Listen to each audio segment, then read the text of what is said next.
The future blueprints of the league lie within Drew Jones, Jackson Holliday, and hundreds more talented players in this year's stacked draft class. This year's pool of players is quite reminiscent of the class that was drafted 1 decade ago. From Edwin Diaz and Josh Hader, to Corey Seager and Matt Olson, to Jameis Winston.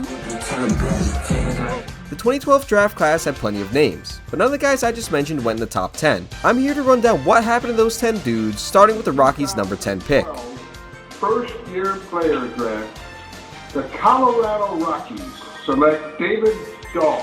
Rather than following through with his commitment to Auburn, outfielder David Dahl took the Rockies' $2.6 million signing bonus to go pro, and he's had mixed results to say the least. He had a seamless transition to pro ball, winning the Pioneer League MVP just 3 months after signing. This doesn't usually happen. Guys don't go from high school ball to a 1,000 OPS in 67 games in just a 3-month span. But his hot start was followed up with a nightmarish 2013. Dahl was briefly suspended from his A-ball club after missing a team flight. Then, after just 10 games played, he tore his hamstring and missed the remainder of the year. This was the first of many injuries for David. He got back on track in 2014, but was hampered in 2015 because of a spleen laceration? After returning from that rare injury, he had a breakout 2016. He was having a great season at AA, earning a promotion to AAA Albuquerque, where he needed just 16 games to prove himself big league ready, and he didn't miss a single beat when he got the call. He got a hit in each of his first 17 games, tying the major league record. His mix of average, power, and speed played at the highest level. Dahl looked like the next up in a long line of uber-talented Rockies position players. Unfortunately, he missed all of 2017 with a fractured rib and later back spasms. When he was back on the field in 2018, he was good, but he was sidelined for months with a broken foot. In 2019, Dahl earned a spot on the All-Star team and even got a base hit during the game, but he topped out at 100 games before hurting his right ankle just a few weeks later. He only played 24 games in 2020 before being surprisingly non-tendered by the Rockies. I was kinda shocked that a middling franchise let someone with such a solid track record go, but it actually ended up working out for Colorado. The Rangers took a flyer on Dahl, but he was a mess. His average on balls in play was unsustainably high during his first few seasons with Colorado, and his power and speed left him with all of those injuries. Just last week, the Brewers released him from his minor league contract, and at the time I'm writing this, he's a free agent. This dude was a top prospect and an all-star just 3 years ago. It just goes to show how quickly this game moves. Andrew Heaney ruined my birthday last year, but I'll try to stay unbiased. The Oklahoma State product had an incredible junior year before the draft and was one of the fastest risers in this class. He dominated the lower minors in 2013 and pitched well enough at AAA in 2014 to earn the call, but he only suited up 7 times for the team that drafted him before being traded on December 11th. Twice. The Marlins traded him to the Dodgers as part of the D. Gordon deal just for the Dodgers to flip him to the Angels for Howie Kendrick. He threw over 100 innings during his first season in Anaheim with some fairly impressive results. He was good enough to earn the second spot in the Angels rotation, and thus, he started the second game of the 2016 season. After a 6-inning outing, Heaney began experiencing elbow discomfort, and he experimented with plasma injections with no luck. Tommy John knocked him out until late 2017, where he made just 5 unimpressive starts. In 2018, he was finally able to stay healthy, finishing the year with impressive stats through 30 games, with some room for improvement. He had some injury struggles in 2019, as well as giving up way too many homers, but he also struck out over 11 batters per 9. And this is pretty much the guy he's been ever since. A lot of strikeouts, too many homers, and frequent injury concerns. As a Yankees fan, I'll never understand why we traded for a homer-prone pitcher, but let's just say his tenure with New York was infamous. He got a shot with the Dodgers this year, and he made a handful of great starts before missing months with shoulder issues. The question still stands. Is Andrew Heaney good? The world may never know. I'm not going to go too deep into Mark Appel's story since he didn't sign in 2012, but I'll go through the basics. Appel was Stanford's ace and he won the National Pitcher of the Year award as a junior. The Astros, who had the first overall pick, reportedly avoided selecting him only because his bonus demands were too high, so he fell to the Pirates at 8. He shockingly didn't sign for $2 million less than he demanded, opting to play out his senior season at Stanford. He then went first overall to the Astros in 2013. He was unimpressive for 3 minor league seasons in Houston, before being traded to Philly as part of the Ken Giles trade. His time in the Phillies farm was marred by injuries and mental health struggles, and he stepped away from the game in 2017. Many, myself included, assumed that he'd end up as the first overall pick who never made it, but in March of 2021, he began his comeback. He initially struggled to get going, but he figured it out as a reliever this season. He finally made his MLB debut on June 29th, 2022. After all he's been through, 1 decade later, I'm glad he finally made it. Max Fried was drafted 7th overall by the San Diego Padres out of the now storied Harvard Westlake High School. As the top pitcher to be drafted out of high school that year, expectations were mounting on the young left-hander. His build had scouts whispering comps to Cole Hamels, as he sported a fastball with good run and a tantalizing curveball that, if he could tame, would become a devastating pitch. The immediate results were promising. Despite the typical growing pains of a young and hungry pitcher, including a high walk rate and pitches so wild that animal control had to be called in from time to time, Fried was starting to grow into that initial promise. Unfortunately, he would stumble in 2014 before hearing the worst 2 words a young pitcher could hear: Tommy John. While rehabbing during the winter, Max would be traded to the Braves with some fellow prospects for Aaron Northcraft and Justin Upton. Those two would combine for 4.4 wins above replacement as Padres. Max would become the Braves' future ace. The road back from Tommy John is hardly a steady one, but Max was learning that every pitch that left his hand had macro consequences no matter the game situation. Blisters would hamper his time down in Mississippi, and unfortunately, it is an issue that would affect him well into his MLB career. Fried would make his major league debut out of the bullpen in 2017, and despite a blow-up appearance in Colorado, Fried was solid if a bit of a wild card out of the pen. It was on September 3rd of that year where Fried would make his first MLB start, going 5 innings and allowing only 1 run to the World Series defending Cubs. Each year would mark significant progress for the southpaw, as that once promising curveball became one of the most stomach-churning breaking pitches that even gave Clayton Kershaw a run for his money. It had the arc of a sucker punch and complemented his fastball, which was ever so subtly gaining velocity. 2019 saw Fried come into his own, and despite occasionally stringing together starts that only a mother could love, Fried pitched to a 3.65 ERA past August in a 2020 season that saw the most bizarre Braves pitching situation that included incumbent Braves ace Mike Soroka's Achilles tearing, as well as Fried's own former comp Cole Hamels making 1 start and disappearing off the face of the earth.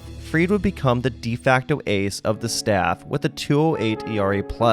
Fried would take that status into 2021, where, for the first time, it felt like he was able to put it all together in a full year. Max would be one of the few consistent pieces in a Braves season marked by lopsided uncertainty, which somehow led to their 4th straight NL East title. Despite shaky results in the NLCS and Game 2 of the World Series, Max was trusted by his team to secure their place in history. In the same series that saw rotation mate Charlie Morton go down with a broken leg, Fried himself twisted his ankle in at least 2 places in the first inning. Despite this, Max was able to throw 6 innings of shutout ball to permanently etch his name into the books of Braves baseball. His rise from spindly left-hander with promise to fully realized ace has been one of the most remarkable Braves tales since their move up I-75. He also will be the last pitcher ever to win a Silver Slugger, and that's pretty cool.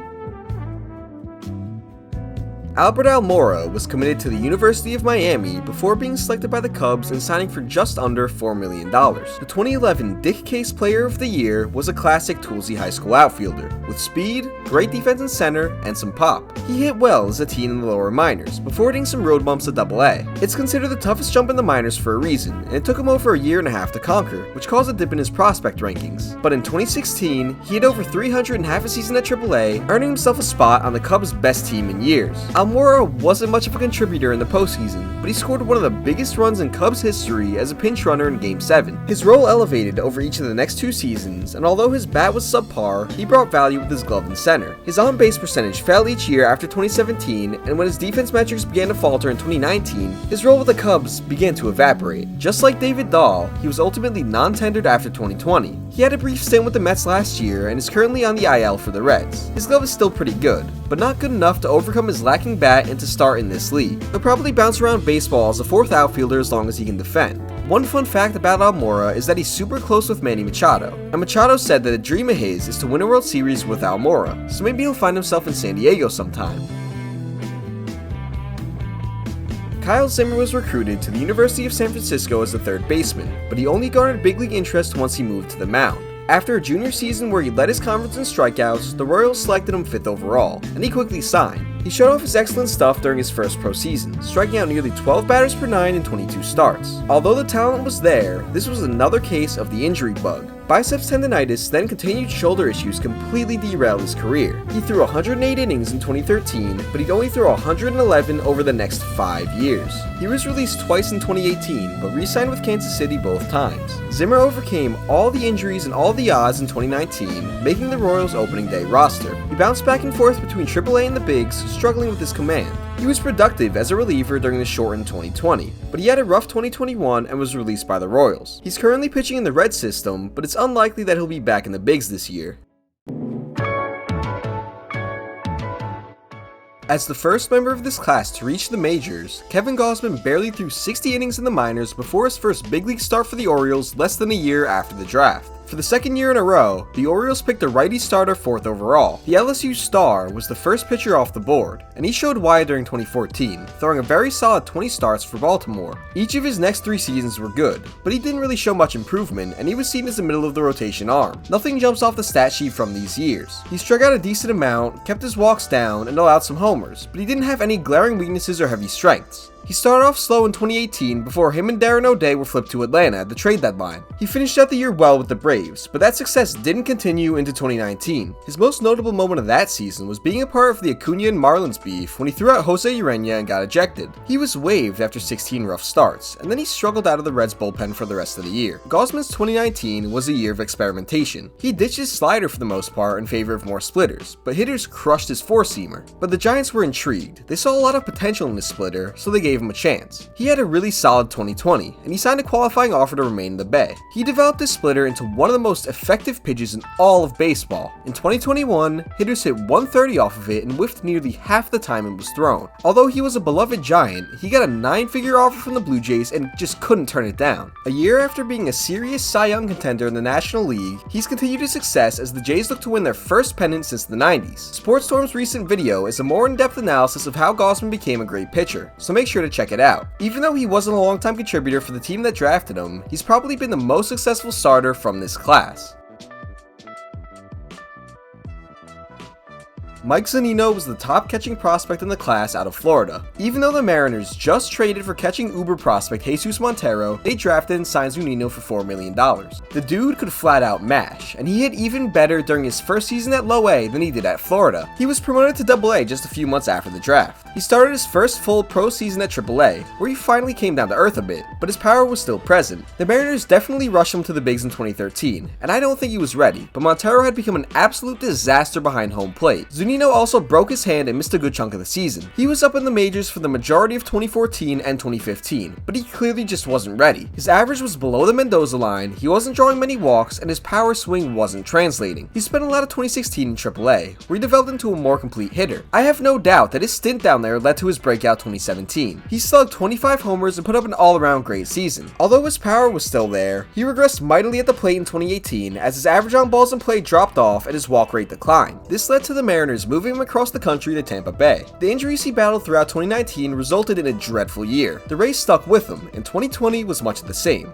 but Zunino came through when the games counted most. Here in the second, and Zunino sends that one deep. He'll watch it fly. A long home run for Mike Zunino. He had a huge ALCS, propelling Tampa to his second World Series appearance. Before 2021, the Rays brought him back once again, and he easily had his best big league season. He pulled the ball more than ever, hitting 33 round trippers in just 333 at-bats, and leading the majors in slugging percentage versus lefties. He was an all-star, even earning some down-ballot MVP votes, and he looked like one of the best catchers in baseball. His performance to start off 2022 was greatly hampered by a shoulder injury, and he still hasn't returned to form. I still think he'll be a great player, especially against lefties, but the injuries in the Mariners definitely slowed his career down.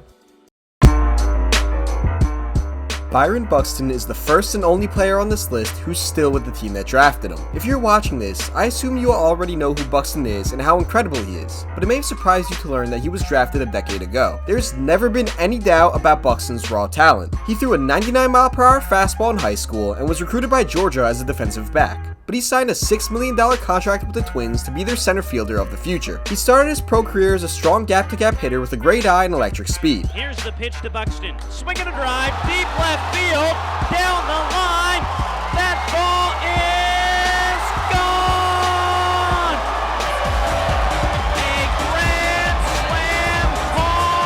It took him so long to become a productive big league hitter because of injuries and injuries alone. He's spent 317 days on the injured list, and that's just since he's been in the majors. He missed most of 2014 with a concussion and wrist injury, but was still ranked as the #1 prospect in all of baseball by MLB and Baseball Prospectus entering 2015. He tore up the high minors before getting the call on June 14th of that year. The Twins demoted him after some initial struggles and a thumb sprain. Buxton began 2016 in the bigs, but was demoted twice after 2 poor stints. But when he was called up again in September, he went absolutely nuts, smacking 9 homers with a 10-11 OPS in the final month. He started slowly again in 2017, but his defense and base running kept him in the lineup. In the second half of the year, he showed why scouts loved him so much, hitting .300 with 11 homers, stealing 13 bags, and wrapping up a Gold Glove season in center field. He was already a fantastic player when he wasn't dealing with nagging injuries. The problem is, they kept coming. He struggled with toe injuries and migraines in 2018, finishing the season in the minors without getting a September call-up. This was the lowest point in his career.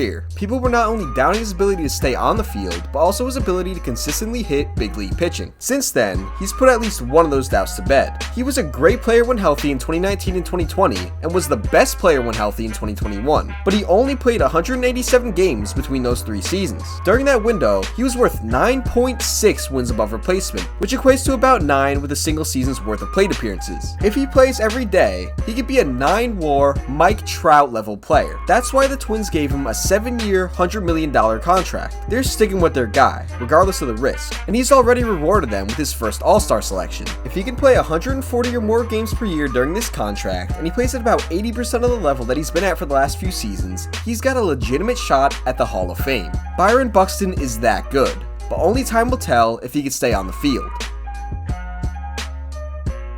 By the time Carlos Correa was 17, he was dropping the jaws of scouts at every showcase. He made a 97-mile-per-hour throw from shortstop at the Perfect Game World Showcase in 2012, which helped skyrocket his draft stock into a potential top 10 pick. He was another University of Miami commit, but it was apparent that he would take the security that came with the top 10 signing bonus. There was only one question: how far would he fall? As we know now, the Astros didn't give another team the chance to pick him. The Houston Astros select Carlos Correa. The youngest player in the draft pool, who came from a small town in Puerto Rico, impressed Astros scouts so much at the team workout that they pulled the trigger. Teams and analysts knew he was a great talent, but nobody outside the Astros war room thought he was going first overall. He signed for $4.8 million just 3 days later, over $1 million less than what Mark Appel demanded. And man, what a great pick he was. Correa's bat started off slowly in rookie ball, but as he got bigger and stronger, the singles became doubles and the doubles became homers. He hit, ran, and fielded better each year, even as he was promoted to face stronger competition. The only issue, like many others in this class, was injury. He missed time with a broken fibula in 2014 and has gone on to miss dozens of games since making the majors. But besides that, he was developing perfectly. He was a top 3 prospect entering 2015, and he absolutely crushed AA pitching to begin the year. By the end of 2015, Correa needed to build a trophy case. He got the call on June 8th and immediately proved the Astros' decision correct. His rookie season was phenomenal. He showed off fantastic defense, efficient base running, and a newfound power stroke, slugging more homers in the bigs than he had at any level of the sport. He even got an early taste of the postseason, knocking around Royals pitching for 5 games just days after his 21st birthday. Today. There goes the runner. There goes Correa again! Even though the Astros lost, this series was a glimpse of what was to come for the 2015 Rookie of the Year. Despite his offense taking a small step back in 2016, Correa was a 7-win player. Can I remind you again that this was this dude's age 21 season, and he just kept getting better. He was probably the best player when healthy in 2017, putting up a 9-WAR pace for a full season. Even though he missed about 50 games, he had a career-high 24 homers and helped lead the Astros to their first World Series victory. Daniela Rodriguez, you make me the happiest man in the world. Will you marry me? His 2018 was hampered by the first of recurring back issues, and he missed over half of 2019 with a broken rib and neck issues. But he was still great when he played. Blazer. Here's a fly ball into right. Back at the wall. This game is over. The sign-stealing scandal broke before 2020, and Correa apologized, but his performance in the 2020 postseason proved that he didn't need to cheat to be an incredible player. I'm a Yankees fan, but it would be dishonest of me to try to discredit Correa's talent and his accomplishments because of the scandal. His 2021 stats are all you need to see to understand just how great he is. Correa won the Platinum Glove, the Fielding Bible Award for shortstop, and hit 31% above league average. He also broke out one of the coolest home run celebrations ever in the playoffs. The Astros let him walk after their World Series defeat to the Braves. Yankees, and he had a surprisingly dry free agent market. This is a dude who's worth 7 wins above replacement per 162 games in his career, but teams are clearly worried about his injury history. The Twins got him on a great team-friendly deal, and although the defensive metrics haven't graded him as elite this year, he's still been a fantastic player. Maybe, just maybe, he can help Minnesota finally beat the Yankees.